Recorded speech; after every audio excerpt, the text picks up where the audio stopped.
Hello everyone, welcome to commerce Adda 24/7। My name is Aman Mehta और आज हम फिर से पढ़ने वाले हैं अकाउंटिंग। इससे पहले इस चैप्टर के 2 लेक्चर हो चुके हैं, तो आई होप आप लोगों ने देख लिए होंगे। क्या पढ़ रहे हैं हम पढ़ रहे हैं accounting for partnership firm fundamentals. तो उसका पार्ट 3 आज होने वाला है। बाकी 2 पार्ट अगर आपने नहीं देखे हैं तो आपको आई बटन में उसका लिंक मिल जाएगा, तो पहले उसको जाकर जरूर देखें ताकि आपका बेस पूरा अच्छे से बन जाए। तो आज क्या पढ़ने वाले हैं? आज हम पढ़ने वाले हैं इंटरेस्ट ऑन ड्राइंग और साथ ही साथ हम पढ़ेंगे सैलरी कमीशन के बारे में भी। तो चलिए स्टार्ट करते हैं आज का सेशन। तो भाई इंटरेस्ट ऑन ड्राइंग के पहले बात कर लेते हैं कि भाई ऐसा क्यों हो रहा है कि एक पार्टनर को पे करना पड़ रहा है फर्म को इंटरेस्ट ऑन ड्राइंग। ठीक, तो अगर हम बात करते हैं, मान लो ये हमारा बिजनेस है और ये पार्टनर है, तो अभी तक आपने पढ़ा है कि अगर पार्टनर कैपिटल देता है तो वो डिमांड कर लेता है कि भाई मुझे तो इंटरेस्ट भी चाहिए, इंटरेस्ट ऑन कैपिटल, आईओसी जिसको हम प्यार से बोलते हैं। तो अब भाई दिल से बुरा लगता है किसको? बिजनेस को, फर्म को। फर्म ने बोला अच्छा रुको जरा सबर करो, अभी हम सब बताते हैं। पार्टनर ने इस बार क्या करा? इस बार ड्राइंग करी, विदड्रॉ किया। क्या करा बेटा? विदड्रॉ किया अमाउंट। अब फर्म को याद है कि जब कैपिटल लगाई थी तो इंटरेस्ट ले लिया था, अब ये मुझसे पैसा ले रहा, मैं इससे इंटरेस्ट लूंगा, तो अब पार्टनर को पे करना पड़ेगा इंटरेस्ट ऑन ड्राइंग। ठीक है, ये क्या है बेटा? ड्राइंग है, तो इंटरेस्ट ऑन ड्राइंग पे करना पड़ेगा। दैट मींस मिल किसको रहा है? मिल रहा है फर्म को, यानी फर्म के लिए इंटरेस्ट ऑन ड्राइंग क्या है? फर्म के लिए इंटरेस्ट ऑन ड्राइंग इनकम है।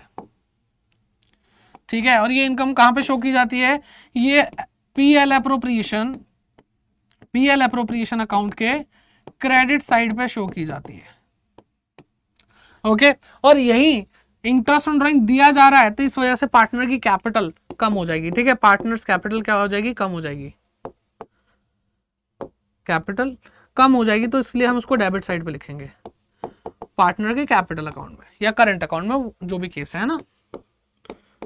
चलो, आई होप यहां तक क्लियर है।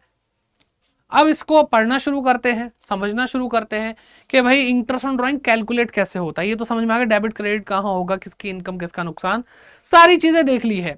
अब देखेंगे कैसे कैलकुलेट करना है। तो सबसे पहले हम for the purpose to calculate interest on drawing, हम इसको 3 कैटेगरी में डिवाइड कर लेते हैं। ड्राइंग इरेगुलर होती है, रेगुलर होती है और अदर की एक कैटेगरी बना लेते हैं। ठीक है, बहुत कुछ सीखना है। तो सबसे मेन चीज क्या है, कैसे हमें पता चलेगा इरेगुलर ड्राइंग क्या है, रेगुलर ड्राइंग क्या है और अदर वाली ड्राइंग क्या है? तो बात देखो, ये है अमाउंट और जो टाइमिंग होती है विदड्रॉ करने की, उससे रिलेटेड है बात, उसी से रिलेटेड है। अगर हम अमाउंट सिमिलर निकाल रहे हैं, जैसे मान लो हम हर बार 5,000 रुपये निकालते हैं जब भी निकालते हैं, ठीक है, लेकिन टाइमिंग उसकी बहुत उल्टी सीधी है। जैसे कभी आज निकाला तो 1 महीने बाद निकाल लिया, फिर 2 महीने बाद निकाल लिया, फिर 5 दिन बाद ही निकाल लिया। अरे भाई हमें भी समझ में नहीं आ रहा। तो जब टाइमिंग इरेगुलर हो और अमाउंट रेगुलर हो तब भी ड्राइंग इरेगुलर ही कहलाती है। यानी कोई भी इन दोनों में से कोई भी एलिमेंट क्या नहीं होना चाहिए? इरेगुलर नहीं होना चाहिए। ठीक है, चलो फिर और क्या हो सकता है कि भाई हमारी टाइमिंग अगर मान लो ठीक है, लेकिन अगर हमारा अमाउंट ही बिगड़ा हुआ है, कभी 2,000, कभी 5,000, कभी 200, कभी 500, कभी 10,000, कितना भी अमाउंट हम निकाल रहे हैं, कोई उसमें सिमिलैरिटी नहीं है, तो वहां पर भी इरेगुलरिटी दिखाई देती है, तो वो इरेगुलर ड्राइंग में ही काउंट किया जाएगा। और अगर दोनों ही गड़बड़ है फिर तो भाई इरेगुलर है ही। तो इन तीनों कंडीशन के अंदर क्या होगा? तीनों कंडीशन में ये सब क्या है? इरेगुलर ड्राइंग्स हैं। ठीक, इसका अलग तरीका है कैलकुलेट करने का, कैसे interest on drawing irregular drawing पे कैलकुलेट होती है। फिर बात करते हैं रेगुलर ड्राइंग की। रेगुलर ड्राइंग में भी वही 2 फैक्टर है। इसके अंदर क्या होगा भाई? अभी हमें ये देख करके समझ में आया कि रेगुलर ड्राइंग के लिए अमाउंट भी सेम निकालो और सेम टाइमिंग पे निकालो, सेम टाइम गैप पे, तभी जाकर के वो ड्राइंग क्या होती है? रेगुलर ड्राइंग बनती है। समझ में आ गई बात? तो ये चीजें हैं। आई होप आप लोगों को ये डिफरेंस जो हो रहा है यहाँ पे, डिफरेंस दिखाई दे रहा है, वो समझ में आ रहा होगा। ठीक है, अब इसके लिए कैलकुलेशन की अगर हम बात करें इरेगुलर ड्राइंग की, तो इरेगुलर ड्राइंग बहुत सिंपल है। इंटरेस्ट ऑन ड्राइंग, इस पर हम कैसे कैलकुलेट करेंगे? IOD is equal to drawing, जो हमने ड्राइंग करी है, विड्रॉ किया है पैसा, ठीक है, इनटू में रेट अपॉन 100, इनटू में टाइम। ठीक है, अब ड्राइंग यहां पे क्या है बेटा? इंडिविजुअल ड्राइंग ले रहे हैं, इंडिविजुअल इंडिविजुअल ड्राइंग ले रहे हैं। बात समझ में आ रही है? एक ड्राइंग ली, उस पे हमने क्या करा? जैसे मान लो हमने एक ड्राइंग करी है 15 अप्रैल को करी है, ठीक है, एक ड्राइंग हमने करी है मान लो 30 जून को करी है, ठीक है, इधर करी हमने 2000 की ड्राइंग, इधर करी हमने 5000 की ड्राइंग। तो हम इन दोनों ड्राइंग पे एक साथ इंटरेस्ट कैलकुलेट नहीं कर सकते, एक एक इंडिविजुअल ड्राइंग को लेंगे, 2000 को लेंगे, 2000 पे मान लो 10% रेट है, 10/100 करेंगे, मल्टीप्लाई करेंगे बेटा 11.5 महीने, 11.5 महीने का ब्याज लगेगा इस पे। ऐसे ही अगर हम इसकी बात करें तो भाई जून भी जा चुका है, तो अप्रैल गया, जून मई गया, जून गया, 3 महीने जा चुके हैं। तो इस 5000 पे 5000 इंटू में रेट अपॉन में 100 इंटू में 3 महीने जा चुके हैं, तो क्या बचा, 9 महीने बचे, 9/12 से मल्टीप्लाई हो जाएगी। तो एक एक करके हमें इंटरेस्ट ऑन ड्राइंग निकालना पड़ रहा है। लेकिन यहां पर कुछ बात अलग है, ये तो नॉर्मल कैलकुलेशन नॉर्मली हम ऐसे ही करते हैं अगर हमें ना बताया होता, लेकिन यहाँ पे कुछ नया है और पेपर में ये आने के चांसेस होते हैं, यही ज़्यादातर पूछा जाता है। रेगुलर ड्राइंग आपकी, ठीक है, यहाँ पर क्या होगा, अगर हम रेगुलर ड्राइंग की बात करें तो इसका इंटरेस्ट ऑन ड्राइंग क्या है, टोटल ड्राइंग। सबसे पहला चेंज क्या है, टोटल ड्राइंग लेंगे हम, यानी अगर मान लो हम 2000 रुपये निकालते हैं, 2000 रुपये निकालते हैं हम हर बार, और हर महीने के बिगिनिंग में, beginning of every month, beginning of every month अगर हम कैलकुलेट कर रहे हैं, तो अब क्या है कि यहाँ पे पैटर्न फिक्स है, पैटर्न फिक्स है, 2000 ही निकालेंगे, हर महीने निकालेंगे, शुरुआत में ही निकालेंगे, ठीक है। तो अब यहाँ पे क्या है, टोटल ड्राइंग ले लेंगे, 2000 रुपये पर मंथ करी है, तो पूरे साल भर में 2000 2000 2000 12 बार ऐसा किया होगा, तो हमारे 24,000 रुपये की ड्राइंग हुई होगी, ठीक है। उसमें रेट जो गिवन है वो मल्टीप्लाई कर देंगे, डिवाइड कर देंगे 100 से, and the biggest change is हम यहाँ पे टाइम में क्या लेंगे, एवरेज पीरियड लेंगे, क्या लेंगे बेटा, एवरेज पीरियड से मल्टीप्लाई करेंगे और डिवाइड कर देंगे 12 से।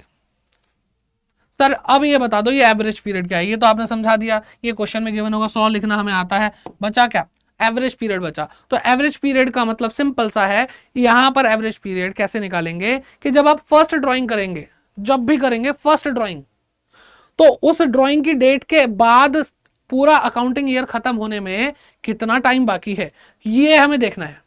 दूसरा, फिर हम देखेंगे लास्ट ड्राइंग, लास्ट ड्राइंग करने के बाद अकाउंटिंग ईयर खत्म होने में कितना टाइम बाकी है, ये दोनों ही टाइमिंग को हम जोड़ेंगे और 2 से डिवाइड करेंगे, तो आपका एवरेज पीरियड आ जाएगा, ठीक है। और ये अभी क्वेश्चन करेंगे, टेंशन मतलब अच्छे से समझ में आएगा। तो अभी हम डेडिकेटेडली एवरेज पीरियड निकालना सीखेंगे, ठीक है, एवरेज पीरियड निकालना सीखेंगे। लेकिन जाने से पहले हम बात कर लेते हैं, मतलब कहाँ से जाने से पहले, इस स्लाइड से जाने से पहले हम बात करते हैं अदर की। अदर में क्या होता है बेटा, हमें पता ही नहीं होता टाइमिंग को लेकर के, ठीक है, लिख देते हैं आपने ड्राइंग करी है ड्यूरिंग द ईयर, ये है कंफ्यूजन। यहां पे लिखा है एक्स विड्रॉ है ना, विड्रू 5000 ड्यूरिंग द ईयर। अरे ड्यूरिंग द ईयर कब, सुबह करी, शाम को करी, साल शुरू होते ही करी, बीच में करी, कब करी, कुछ बताया ही नहीं। तो ऐसे केस में जब हम टाइमिंग की बात करते हैं, रेट वगैरह सब कुछ गिवन होगा, ड्राइंग आपको गिवन है, आप क्या करोगे भाई, आप एवरेज पीरियड बटे 12 ये नहीं करोगे, टाइमिंग भी नहीं कर सकते, आप टाइमिंग की जगह पे क्या लेंगे, 6/12।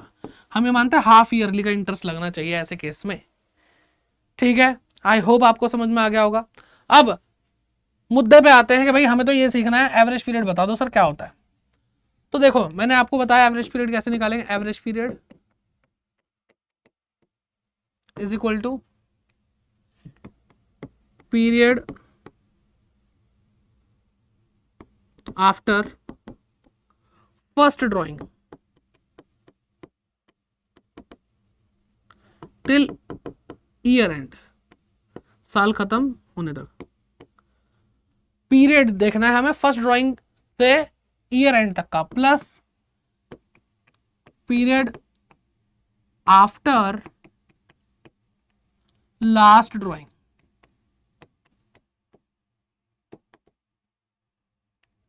Till year and.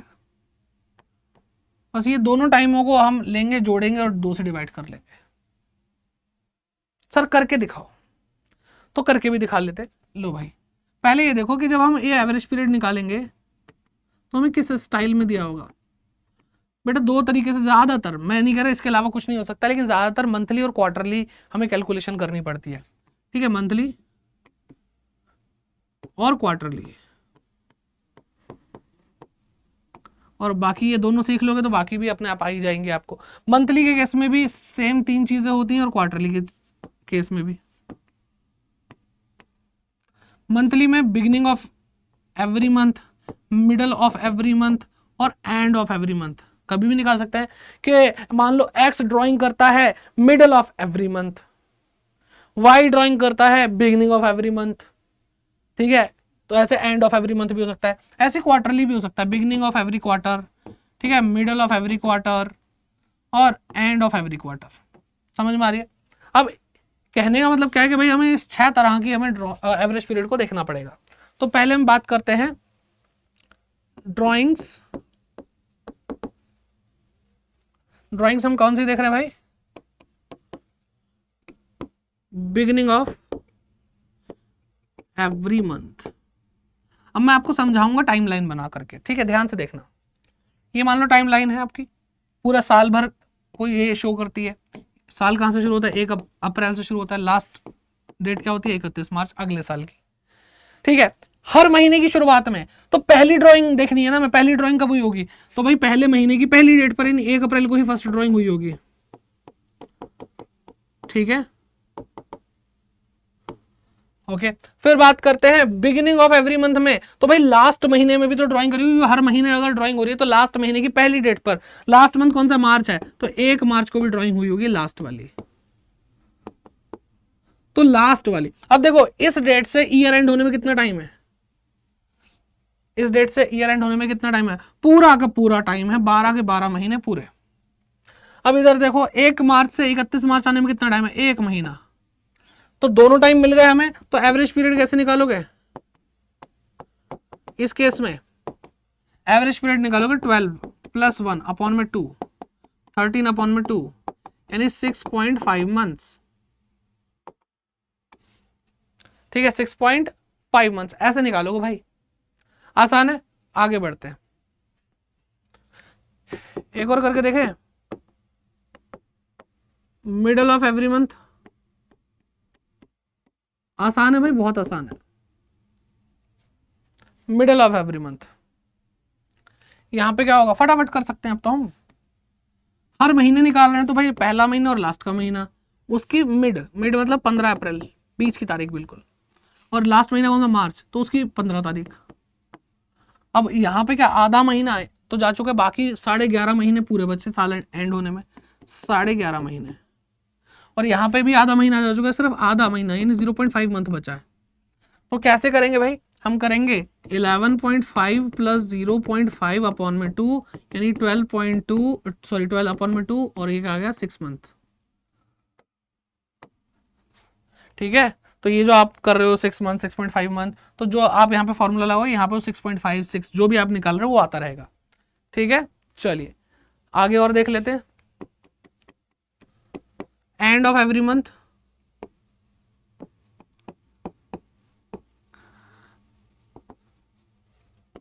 End of every month में क्या होगा? पहला महीना और लास्ट का महीना देख रहे हैं, मंथली चल रहा है, तो अब पहले महीने की भी एंड में निकाला होगा, यानी 30 अप्रैल को निकाली होगी। फिर लास्ट वाले महीने का लास्ट क्या है? 31 मार्च। तो इस डेट से ईयर एंड होने में कितना टाइम है? सर अप्रैल का महीना तो पूरा खत्म, सिर्फ 11 महीने बचे हैं, बिल्कुल सही।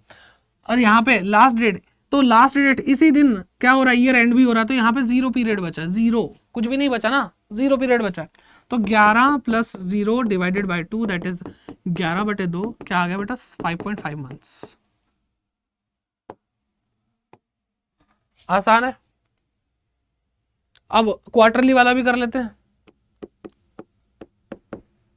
करा ही रहे हो तो ये भी करा दो। क्वार्टरली में फर्स्ट वाला, beginning of every quarter, beginning of every quarter. अब यहां पे देखो, बिगिनिंग ऑफ एवरी क्वार्टर की बात करें तो क्वार्टर होते क्या है? सबसे पहली चीज, क्वार्टर का मतलब होता है किसी भी चीज का 1/4 टुकड़ा, यानी 1/4 पार्ट। तो साल को अगर 4 टुकड़ों में बांटेंगे तो 3-3 महीने के पार्ट्स बनेंगे ना। तो क्वार्टरली का मतलब क्या है? 4 टुकड़े। तो कैसे? हमें क्या चाहिए? अप्रैल, मई, जून, और लास्ट वाला चाहिए होगा, क्योंकि फर्स्ट और लास्ट ही तो देखना है। तो लास्ट में जनवरी, फरवरी, मार्च, यहाँ पे जुलाई, अगस्त, सितंबर, फिर यहाँ पे अक्टूबर, नवंबर, दिसंबर, ये सब होगा।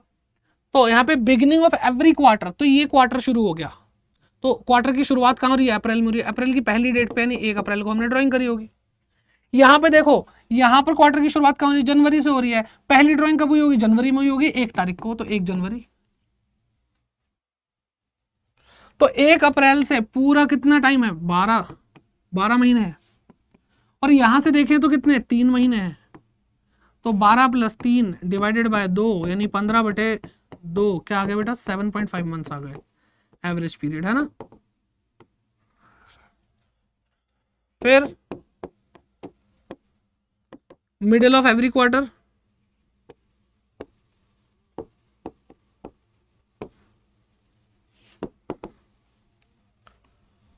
आ जाओ भाई आ जाओ, देखो मिडिल ऑफ एवरी क्वार्टर में क्या होगा? फर्स्ट क्वार्टर, लास्ट क्वार्टर, अप्रैल, मई, जून और जनवरी, फरवरी, मार्च। अब मिडल में तो भाई अप्रैल, मई, जून में, मिड में तो मार्च, मई आता है, और मई का मिड का क्या डेट होती है? 15 मई होती है। तो अप्रैल पूरा जा चुका, आधा मई जा चुका है, 1.5 महीना जा चुका है। तो इसके आगे ईयर एंड होने में कितना बचा है? सिर्फ 10.5 मंथ्स बचे हैं, क्योंकि भाई अप्रैल और आधा मई गया है, तो 12 में से 1.5 महीना गया, तो 10.5 महीने तो बचेंगे ही। ठीक है, लास्ट में चलते हैं। लास्ट में, लास्ट वाली ड्राइंग कब हुई होगी? लास्ट वाले क्वार्टर के मिड में। मिड क्या है भाई? सर 14 फेब है, 14 फेब। सर इसके बाद क्या बचा? आधा फेब बचा है और मार्च बचा है पूरा, तो 1.5 महीना बचा है सर। तो फर्स्ट ड्राइंग के बाद कितना टाइम पीरियड बचा है? 10.5, और लास्ट ड्राइंग के बाद क्या बचा? 1.5 डिवाइडेड बाय 12। इन दोनों को जोड़ोगे, डिवाइडेड बाय 12 नहीं 2, इनको जोड़ोगे 12/2 आ रहा है 6 मंथ। तो जब भी हम मिडिल निकालते हैं, चाहे मंथली हो चाहे क्वार्टरली हो, ज़्यादातर 6 ही आ रहा है भाई, नॉर्मल सी बात है। तो ये समझ में आ गया। अब देखो लास्ट बचा हमारा एंड ऑफ ईच क्वार्टर।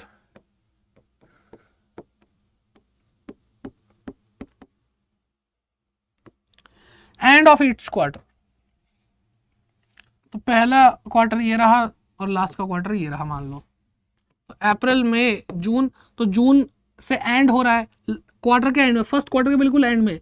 तो जून की लास्ट डेट क्या है? 30 जून, है ना। और यहाँ पे क्या है? जनवरी, फरवरी और मार्च। इस क्वार्टर का लास्ट क्या है? 31 मार्च। तो यहां से फर्स्ट ड्राइंग के बाद कितना टाइम बचा? 3 महीने पूरे जा चुके सर। अप्रैल गया, मई गया, और 30 जून को करे तो जून भी पूरा गया, तो 9 महीने बचे हैं। और यहां पर देखें तो इसकी ड्राइंग भी क्या हो रही है? लास्ट में ही हो रही है, लास्ट वाली बिल्कुल 31 मार्च को, तो 0 पीरियड बचा। तो कैसे निकालोगे भाई? आपने बोला 9 + 0/2, दैट इज 4.5 मंथ्स। तो ये कहानी है भाई एवरेज पीरियड की। क्वेश्चन करने हैं तो भाई बिल्कुल करेंगे अब, ठीक है। क्वेश्चन करते हैं, आइए। तो क्वेश्चन आपके सामने है, चुल्लू एंड पिल्लू आर पार्टनर्स। चुल्लू और पिल्लू क्या है? पार्टनर्स है। Sharing profits equally, profit equal बांट रहे हैं। चुल्लू ड्रू रेगुलरली, देखो पॉइंट आ गया ना यहाँ पे, 4,000 rupees in the beginning of every month. Beginning of every month अभी निकाला था ना 6.5, दोबारा निकाल के दिखाएंगे, टेंशन मत लो। कैलकुलेट करना है इंटरेस्ट ऑन ड्राइंग, और जिसका रेट आपको 10% दे रखा है, ठीक है। तो रेगुलर ड्राइंग है, मजा आ गया, कर लेते हैं, है ना। तो क्या? इंटरेस्ट ऑन ड्राइंग्स, फॉर्मूला, अच्छे बच्चों की तरह फॉर्मूला लिखो बेटा। टोटल ड्राइंग्स इनटू में रेट अपॉन 100 इनटू में एवरेज पीरियड डिवाइडेड बाय 12, ठीक है। टोटल ड्राइंग क्या होगी? 4,000 निकालते हैं हम, हर महीने निकालते हैं, तो 12 से मल्टीप्लाई करो तो 48,000 आ जाएगा। चलो बाद में देख लेंगे इसको, तो मल्टीप्लाई करो 10/100 से। एवरेज पीरियड अभी निकालते हैं, वैसे तो हमें पता ही, अभी निकाला था हमने। फर्स्ट ड्राइंग के बाद कितना बचा बेटा? पूरे 12 महीने। फिर लास्ट ड्राइंग के बाद क्या बचा? 1 महीना, डिवाइड करेंगे 2 से, 13/2 यानी 6.5 मंथ्स।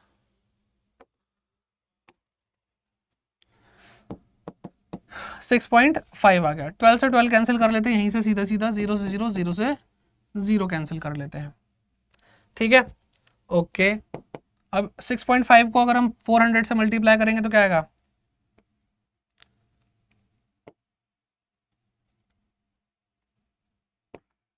क्या आ रहा है बेटा? 2600 रुपये आपका इंटरेस्ट आ रहा है, ठीक है। 2600 रुपये आ रहा है। चलो आगे कोई क्वेश्चन है तो वो भी कर लेते हैं एक, ठीक है। आगे क्या? आगे तो बहुत क्वेश्चन है। एल और पी की बात कर रहे हैं, पार्टनर है इक्वली। एल ड्रू रेगुलरली 4000, ये भी 4000 ही निकालते रहते भाई साहब, ठीक है।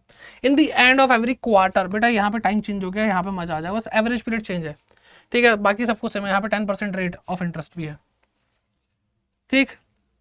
तो लिखो interest on drawing,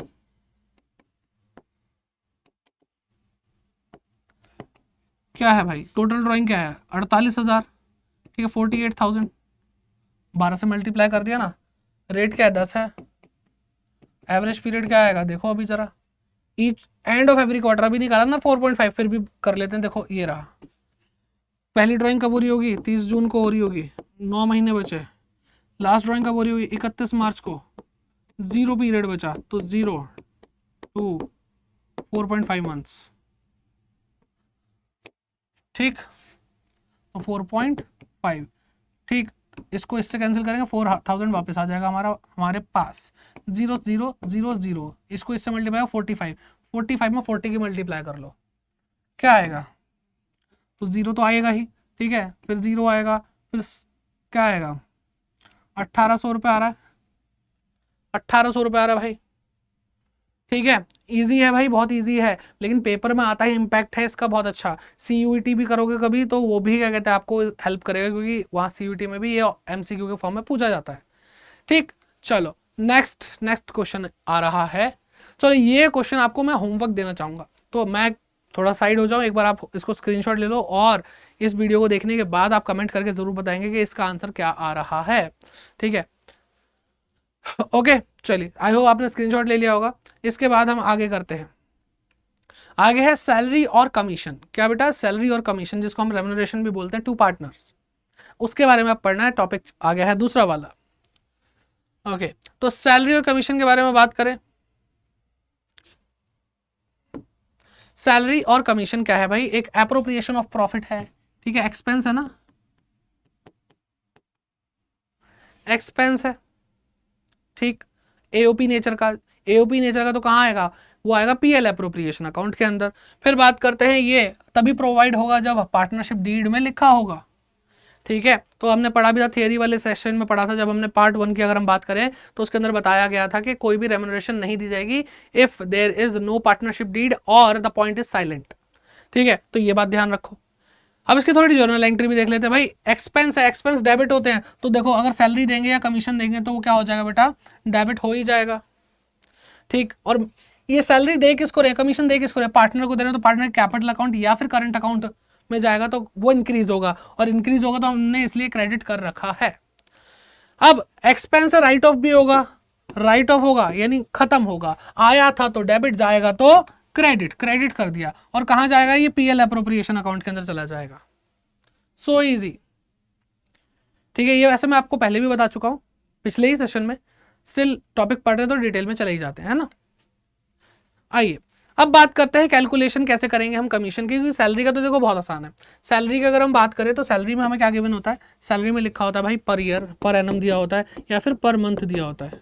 per month दिया हो तो हमें पूरे साल की चाहिए तो 12 से मल्टीप्लाई कर लेंगे, और पर एनम दिया तो दिस इज ओके, ठीक है। इसमें कोई कैलकुलेशन का पंगा आता है कमीशन के केस में। कमीशन के केस में क्या होता है कि परसेंटेज ऑफ नेट प्रॉफिट के बेसिस पर हम कैलकुलेट करते हैं कमीशन को।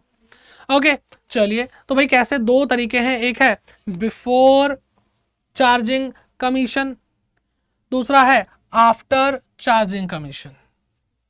Before charging commission and after charging commission. Before के केस में हम बात करें तो हम क्या करेंगे, नेट प्रॉफिट को लेंगे बिफोर कमीशन, यानी आपको क्वेश्चन में एक प्रॉफिट दिया होगा और वो नेट प्रॉफिट कैसा होना चाहिए जिसके अंदर तो कोई भी कमीशन को एडजस्ट ना किया गया हो, वो प्रॉफिट लिया। फिर और वैसे भी हमें यही प्रॉफिट मिल सकता है, एडजस्ट किया गया हो तो दिक्कत ही हो जाएगी, जब कैलकुलेट ही करना है तो एडजस्ट कैसे कर लोगे। तो नेट प्रॉफिट में आपको रेट अपॉन में 100 मल्टीप्लाई कर देना है, आपको रेट भी क्वेश्चन में गिवन होगा। तो देखो सीधे रट्टे वाली बात आ जाती है, रट्टा भी क्या नॉर्मल सी बात है कि बिफोर वाले केस में, बिफोर चार्जिंग एनी कमीशन, तो वहां पर हमें रेट अपॉन में 100 मल्टीप्लाई करना है प्रॉफिट के साथ, रेट ऑफ कमीशन। आफ्टर वाले केस में कुछ बात अलग पड़ती है। आफ्टर वाले केस में क्या होता है कि जो आपका नेट प्रॉफिट है सेम, ये भी वही प्रॉफिट है, ये भी वही प्रॉफिट है, ठीक है। इस प्रॉफिट के अंदर हम क्या मल्टीप्लाई करते हैं, रेट अपॉन में 100 प्लस रेट, रेट अपॉन में 100 plus rate.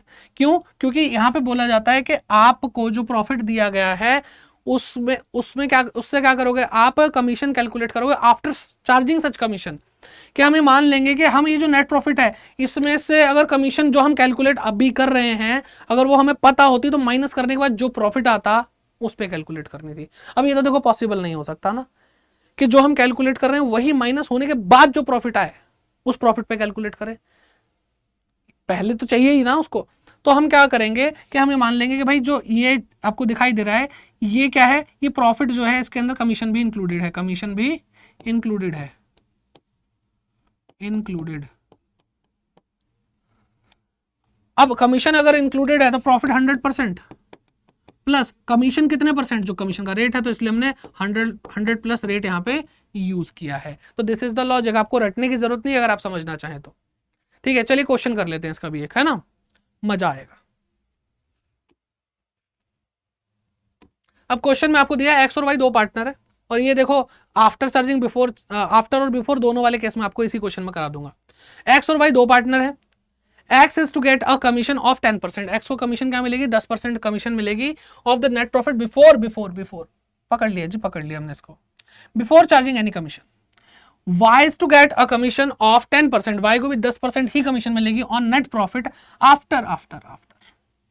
after charging all commissions. Net profit for the year ended 31st March 2020 before charging any commission was rupees 55,000। तो आपको जो प्रॉफिट गिवन है वो क्या है, कोई भी कमीशन चार्ज करने से पहले वो 55,000 है। सर समझ में आ तो गया क्वेश्चन, लेकिन करेंगे कैसे वो समझाओ। तो find the commission of x and y, also show the distribution of the profit. तो पहले हम एक्स की कमीशन निकालते हैं। देखो हमेशा अगर बिफोर और आफ्टर दोनों ही तरह की कमीशन निकालनी, दो अलग अलग पार्टनर्स की, तो पहले बिफोर वाले की निकालते हैं। ठीक है, तो एक्स की कमीशन, ठीक है, एक्स कमीशन, तो आपको प्रॉफिट गिवन है, इसमें आपको क्या करना है, रेट अपॉन 100। तो इसकी एक्स की कमीशन क्या है, 5500 रुपये कमीशन है। वाई की कमीशन निकालो, ठीक, 55,000 रुपये नेट प्रॉफिट है। अब ध्यान से पढ़ो दोबारा से, लिखा है y is to get a commission of 10% on net profit after charging all commissions. All commissions का मतलब जो एक्स को कमीशन दे रहे हो वो भी हटाओ, और जो मेरी कमीशन अभी तक कैलकुलेट नहीं करी वो भी हटा करके बात करो। तो देखो हमें ये तो पता ना एक्स की कमीशन कितनी है 5500, तो वो तो हम माइनस कर सकते हैं, लेकिन हमें वाई जिसकी हम कमीशन कैलकुलेट कर रहे हैं वही तो कमीशन नहीं पता। तो इसलिए हम वाई का जो रेट है, वाई का जो रेट है यहाँ पर 10%, उसको हम मल्टीप्लाई करेंगे और डिवाइड करेंगे 100 प्लस रेट से, यानी 110। तो ये क्या आ जाएगा 49,500, ये क्या आ जाएगा, अब 0 0 कैंसिल, 11 से ये गया, क्या है बेटा 4500, यानी 4500 आपका वाई की कमीशन, और एक्स की कमीशन क्या है 5500। नेट प्रॉफिट क्या है 55। तो अब इसका डिस्ट्रीब्यूशन भी दिखाना है, कैलकुलेशन तो हमने कर ली, डिस्ट्रीब्यूशन दिखाना है, यहाँ पे अमाउंट लिखो भाई। तो ये क्या है पीएल अप्रोप्रिएशन, लिखो बाय नेट प्रॉफिट कितना 55,000। ओके, यहां पे क्या लिखो, टू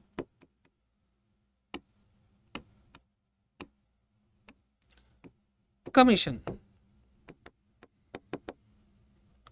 एक्स वाई 5,500 4,500, क्या करेंगे 10,000 आ रहा है, ठीक है, माइनस करेंगे तो क्या आएगा 45,000 आ जाएगा। अब आपको क्वेश्चन में कहीं से कहीं तक पार्टनर का प्रॉफिट शेयरिंग रेशियो नहीं दिया हुआ, तो हम क्या करेंगे इक्वल बांट लेंगे, क्वेश्चन में गिवन ना हो तो इक्वल बांटते हैं। तो भाई जो नेट प्रॉफिट है वो तो भाई 55,000 में 10,000 जाएगा तो 45,000 ही आएगा, तो ये बांटेंगे बराबर बराबर। लिखो profit transfer to capital accounts, किसकी कैपिटल अकाउंट, वाई, एक्स और वाई। अब 45,000 को आधा आधा बांटो तो 22,500 और 22,500 आएगा, टोटल 55,000 और 55,000। तो बहुत सिंपल है, बहुत इजी है, क्वेश्चन करके भी प्रैक्टिस कर लिया, हर तरीके से समझ लिया। आई होप आप लोगों को ये सेशन अच्छे से समझ में आ गया होगा। कोई भी दिक्कत है, परेशानी है तो भाई पूछ सकते हैं, और टेंशन लेने की जरूरत नहीं है। अगर सेशन आपको अच्छा लगा हो तो भाई लाइक ज़रूर करें इस सेशन को, ठीक है। ये थोड़ा सा आपका भी है ना, मोरल ड्यूटी बनती है, लाइक ज़रूर करें और इस सेशन को शेयर करें, ये सबसे ज़्यादा बड़ी मोरल ड्यूटी है। क्योंकि जब हम एजुकेशन स्प्रेड करते हैं तो हम बहुत पुण्य का काम करते हैं ऑब्वियसली। और कमेंट करके ज़रूर बताइए कि कैसा लगे आपको ये क्लास, इसका फीडबैक ज़रूर दीजिए। बाकी सेशन देखने हो तो आई बटन में आपको लिंक मिल जाएगा। और आपको अगर वन शॉट में इसको कंप्लीट करना है, एक बार में एक वीडियो के अंदर 100% इस चैप्टर को कवर करना है, तो उसके लिए भी आपको वीडियो गिवन है, वो लिंक आई बटन में आपको मिल जाएगा। और नए आए हैं इस चैनल पर सब्सक्राइब जरूर करें, और मिलते हैं आपसे नेक्स्ट वीडियो में। तब तक के लिए bye bye, take care and keep growing.